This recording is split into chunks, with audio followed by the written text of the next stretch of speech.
Hello good morning guys, this is Khader. So ఇప్పుడే ఒక trade తీసుకున్నా సెల్లింగ్ సైడ్.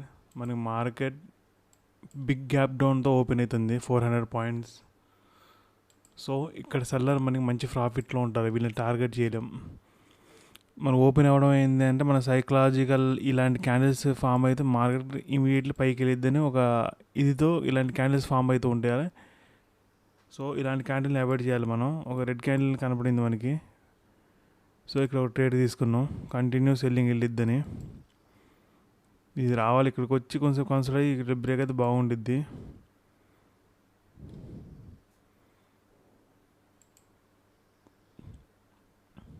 ఇప్పుడు వీళ్ళని టార్గెట్ చేయలేం మనం, వీళ్ళు మంచి ప్రాఫిట్లో ఉంటారు అప్ సైడ్ మనకి. వీళ్ళు సెల్లర్స్ కొద్ది గొప్ప ఈ క్యాండిల్తో వీళ్ళు ఎగ్జిట్ అయ్యి ఉండాలి. ఇప్పుడు ఇలాంటి క్యాండిల్స్లో ఎవరు వస్తారంటే బయర్సే వస్తారు. మనకి ఈ క్యాండిల్ చూసి బయర్సే వస్తారు.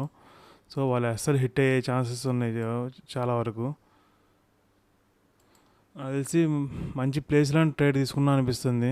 అప్ సైడ్ వస్తే మనకి గడిబిడి అయ్యిద్ది, మళ్ళీ అప్ సైడ్ బ్రేక్ అయ్యి ఇక్కడికి వచ్చి మళ్ళీ డౌన్ సైడ్ వస్తే మనం దానికి ఏం చేయాలి, లాస్ట్ బుక్ చేసి ఇదే వెళ్ళాల్సి వచ్చింది. వెళ్తే మార్కెట్ ఇక్కడ నుంచి వెళ్ళిపోవాలి, కానీ పోవట్లే మార్కెట్, అగైన్ రివర్స్ అవుతుంది. చూద్దాం, లాస్ట్ కూడా మనం మంచిగానే చూపిస్తుంది.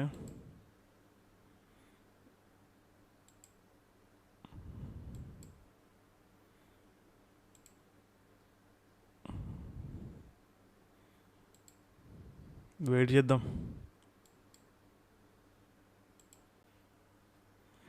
హలో గైస్, సో ట్రేడ్ తీసుకుని ఇక్కడ ట్రేడ్ తీసుకుని ఇమీడియట్లీ ఈ చిన్న మూవ్లోనే ఎస్ఎల్ హిట్ అయింది మనకి. ప్రీమియమ్స్ మంచి డ్రాప్ అవుతున్నాయి, ఇలాంటి గ్యాప్ డౌన్లో మనకి ఇమీడియట్లీ డ్రాప్ అవుతున్నాయి ప్రీమియం. చిన్న మూవ్తోనే మన ఎస్ఎల్ హిట్ అయింది. దెన్ ఒక బయింగ్ ట్రేడ్ తీసుకున్నాంలే, కానీ అది కూడా నా లాస్ట్ లిమిట్ ఇంక్రీజ్ అయిన లాస్ట్ లిమిటే 2300. సో ఈ ట్రేడ్లో 2500 అట్లా ఒక 500 రిస్క్ చేద్దాం అనుకున్నా కాల్ సైడ్. నాకు అక్కడ బయింగ్ సైడ్ కనపడింది, అంటే ఒక just small up side break అంతే. టోటల్ ఇది డౌన్ సైడ్ వెళ్ళేదే, ఒక మూవ్ బ్రేక్ అయ్యిద్ది అనుకుని ఇంకా ట్రేడ్ తీసుకున్న ఈ గ్రీన్ క్యాండిల్ దగ్గర. దెన్ అగైన్ రివర్స్ అయింది, ఎగ్జిట్ అయ్యా ఒక 300తోనే. ఓవరాల్ ఇక్కడ ట్రాప్ చేస్తుంది మార్కెట్. మనం ఇమీడియట్లీ ట్రేడ్ తీసుకున్నాం, కొంతసేపు వెయిట్ చేయాల్సింది. కొంతసేపు ట్రేడ్ చేస్తే అసలు వ్యూ కనపడిద్ది. ఇప్పుడు ఇంకా ఇది చిన్నగా మనకి చిన్న ట్రాప్ చేస్తుంది, చిన్నగా వెళ్తుంది పైకి. జస్ట్ ట్రాప్ చేసి ఇమీడియట్లీ బ్రేక్ అయ్యింది. ఎక్కడి నుంచి వచ్చిందో తెలియదు, మేబీ ఇది బ్రేక్ అయిన తర్వాత మార్కెట్ పడవచ్చు.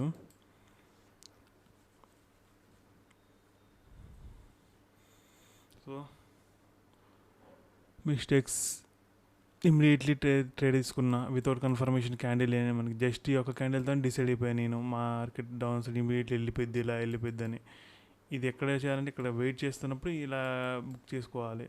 మేబీ ఇక్కడ సెల్లింగ్ తీసుకోవాలి, ఇక్కడికి వచ్చి వెయిట్ చేసిన తర్వాత నేను ఈడే డిసైడ్ అయ్యా. సో కొన్ని ట్రేడ్లు అట్లా కనిపిస్తూ ఉంటాయి మనకి,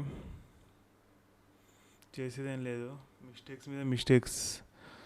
సో నెక్స్ట్ మంత్ అన్నా ఇలాంటి మిస్టేక్స్ మనం రిపీట్ చేయకుండా ఉందాం. సో పేషెన్స్తో వెయిట్ చేసి మంచి ఎంట్రీ తీసుకుందాం, ట్రై చేద్దాం.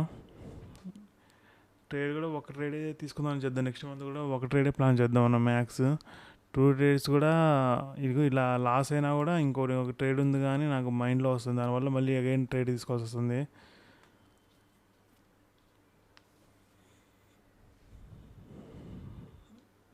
చూద్దాం, నెక్స్ట్ మంత్ చాలా మిస్టేక్స్ ఉన్నాయి, అన్నీ నెక్స్ట్ మంత్ మనం కవర్ చేసుకోవాలి.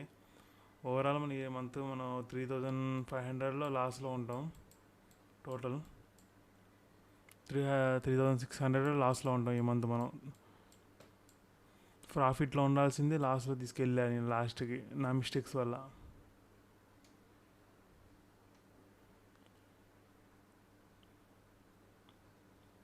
నో ప్రాబ్లం అండి, చూసుకుందాం నెక్స్ట్ మంత్ అన్నా. ఉంది మన దగ్గర కొంచెం ఉందిలే, కానీ మనం మిస్టేక్స్ చేస్తున్నాం. వ్యూ కరెక్టే ఉంటుంది కానీ కొంచెం ఎంట్రీది కొంచెం రాంగ్ అవుతుంది. ఇవన్నీ మనం సెట్ చేసుకోవాలి, సెట్ చేసుకుంటే మంచి ప్రాఫిట్లు రావచ్చు. సో రేపు కలుద్దాం అండి.